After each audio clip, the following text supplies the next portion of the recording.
ZEnglish is an online English school with native and bilingual teachers from all over the world. If you like our videos, subscribe, click the link below, and head to zenglish.jp for a free lesson.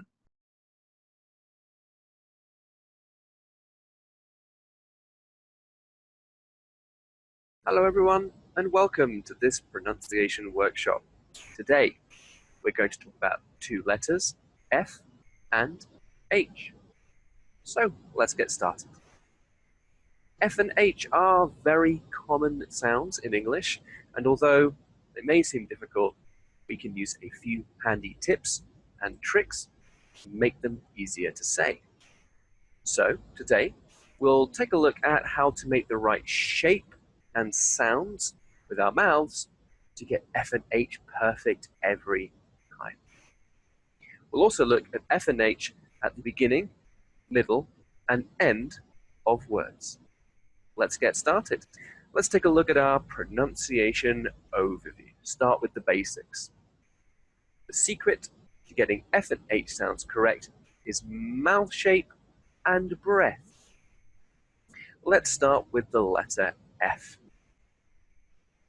Now, your lips are almost closed, and the top teeth are actually touching your bottom lip. Top teeth, bottom lip. Th, th. And as you can hear there, in order to make the F sound, you need to pass air through your lips. So air from your lungs through your almost closed lips. Th, th. Now, your bottom lip moves down and away from the teeth at the end of the sound, th, whatever sound you might be making, and we'll take a look at that with certain words in a moment. For now, let's take a look at what to do with H. As you can see here, actually a bit simpler with the letter H, the H sound. Your mouth should be open quite wide. Huh. Hello. Huh. And as you can hear again, in order to make the H sound, we need to breathe out. Huh. I think a nice simple way of imagining this is, let's say you want to clean the screen on your phone or anything. We normally breathe on it, and then we clean it. So imagine that's what you want to do when making your H sounds. Huh. So a breath out, breathing out. Okay, so let's take a look then, doing this at the beginning of a word. To do this, I'd like to consider two different words, fate and hate. Let's start with our F word, fate. We're going to start with the lips close together, like we said before. And again, your top teeth should be touching your bottom lip. And we're going to pass air through the lips, th, and then we're going to move the bottom lip down as we pronounce the vowel A and the second part of the word, fate, fate. So lips closed almost, teeth on the lip, air through the lips, bottom lip comes down, fate. You've got to be making that th sound. What about our H word, hate? Start with your mouth quite wide open. And like I did there, pass a soft breath. You don't want it to be too harsh, huh, just huh. Pass a soft breath through your open mouth. And then we'll actually close the mouth a little as we move into the vowel A and the second part of the word, hate. So the mouth's coming down, and that breath, the huh breath, is turning into the vowel sound, hate. Okay, that's the beginning of the word. How about the middle of a word? To do this, we're going to consider these two words, before and behold. starting with our F word again, before. So we want to close our lips after the first vowel and the first syllable, in fact. Biff, biff. And again, your teeth want to come onto the bottom lip when we get to the F sound, biff. So you can bring your bottom lip up, actually. Bring this lip up to touch the teeth, biff. We want to, again, pass air through the lips, biff, biff. And again, the bottom lip is going to move down and away as we pronounce the second vowel sound, o, before, or. So, before. So the lip comes up and down, it touches the teeth, the lips stay quite closed for the F sound, and the air passes through. So a lot to think about. So don't worry if this sounds a little complicated, but take your time when making these sounds. How about our H word, behold, behold.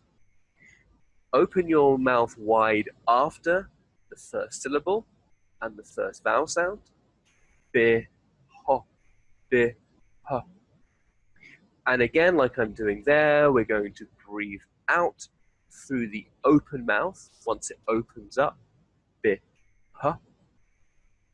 And then we're going to close the mouth a little as we pronounce the second part of the word, old.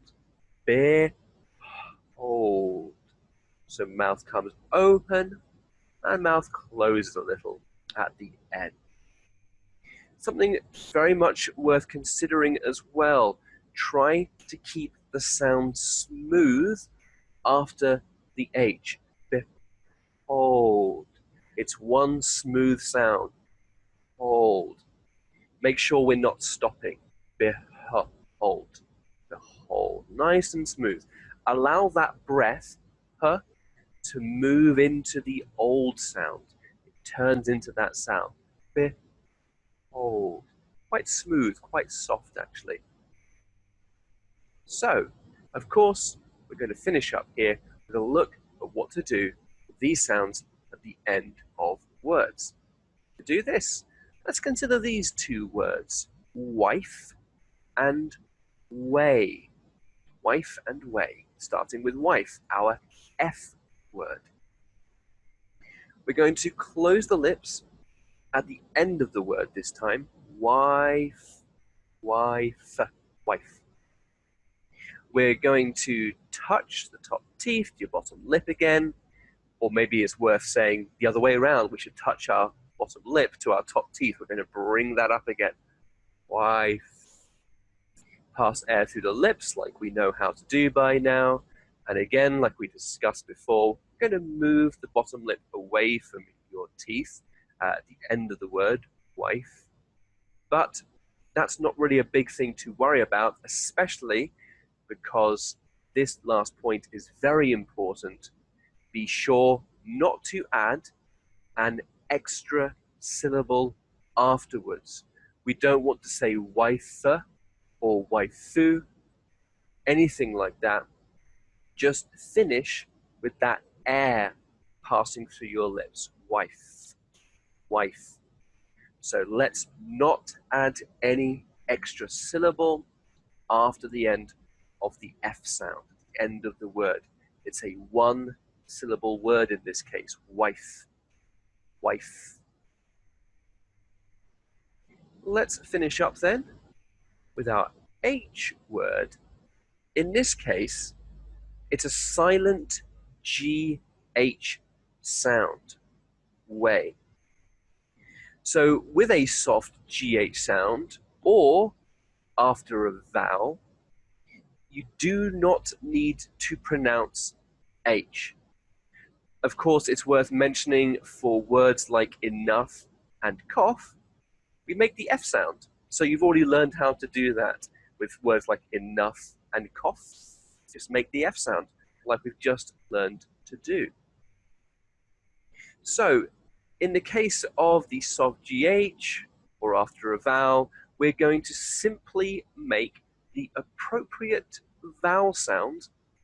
For example, way, the vowel sound is A, so we're going to make the A sound. And for the word through, the vowel sound is oo, so we'll just make that. We don't have to worry about making any H sound at all. Way and through. In fact, like I mentioned, we're going to make an appropriate vowel sound. If we take a look at our words over here, like the word duh, often used to express stupidity, again, just make the vowel sound really duh. And same with pariah. Don't worry about pariah. It's probably not a word you're going to come across very often, but it does serve the point that we're going to make the vowel sounds instead of an H sound. Pariah. Pariah. No H sound at all, really. So before we finish, let me encourage you guys, as usual, to practice these sounds as much as you can, especially doing it in front of a mirror, for example. Make sure your mouth is in the right shape for both of these sounds, f and h. Practice these letters beginning, middle, and end of words. Listen to how native speakers say them as well. More importantly, when you need to say words containing these sounds, take your time. If you find it difficult, take your time. There's no need to rush. And as ever, as we always say in English, practice makes perfect. So just practice whenever you can. So we'll end it there for today. Thank you everybody for coming. Thank you for watching. Thanks for your time. Good luck, and I'll see you next time. Goodbye, everybody.